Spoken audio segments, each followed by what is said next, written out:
কি কইলে 20 বছর কি কইলে নারী কেলেঙ্কারি মাস্টার ভুতমনে বয়বা নারী কেলেঙ্কারি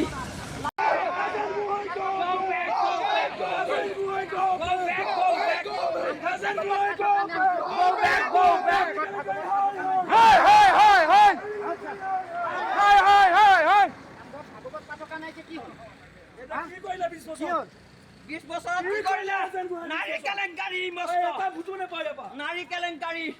লাস্ট নাই তোর নারী কেলেঙ্কারি চলা লাস্ট নাপাও ইয়াক ঘুটি চাই আহিবলে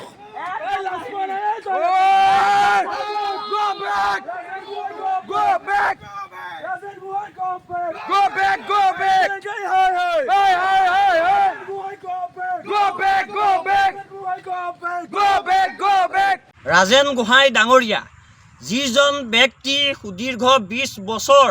তেখেতে আমাৰ এই নৈ অঞ্চলৰ ভূত লৈ তেখেতে ৰাজপাটত দখল কৰি আছিলে সেইজন ৰাজেন গোহাঁই আমাৰ নৈ নিচিনা অতিকৈ পিছপৰা অঞ্চলত তেখেতে কোনোদিনে উন্নয়নৰ ক্ষেত্ৰত গুৰুত্ব নিদিলে কোনো ৰাইজৰ দুখ দুৰ্দশা সময়ত তেখেতে আহি মাত নিদিয়ে এতিয়া তেখেতে বিজেপি দলৰ পৰা গৈ কংগ্ৰেছ দলৰ সৈতে মিত্ৰতা কৰি তেখেতে আকৌ ৰাজভোগ কৰিবলৈ তেখেতে আমাৰ বহমপুৰ সমষ্টিত জিতু গোস্বামী ডাঙৰীয়াৰ এগেইনষ্টত নিৰ্বাচনত অৱতীৰ্ণ হৈছে আমি তেখেতক স্বাগতম জনাইছোঁ ৰাজেন গোহাঁই ডাঙৰীয়া আপুনি এটা কথা মনত ৰাখিব আপুনি এই দক্ষিণ নৈ অঞ্চলত কোনোবা দিন আপুনি আহি পাইছিলেনে কোনোবা দিন কিবা উন্নয়ন কৰি পাইছিলেনে এই ৰাজেন গোহাঁই ডাঙৰীয়াক আমাৰ সকলো নৈ অঞ্চলৰ মহিলা আইমাতৃয়ে জানে কেৱল নাৰী কেলেংকাৰী সেইজনেই হ'ল ৰাজেন গোহাঁই এই ৰাজেন গোহাঁই ডাঙৰীয়াক আজি আমাৰ নৈ অঞ্চলৰ সকলো যুৱক যুৱতী আইমাতৃসকলে বহু খেদা দিছে ইয়াৰ পৰা বহু খেদা দিছে ভয়ত তেখেতে পলায়ন কৰিবলৈ বাধ্য হৈছে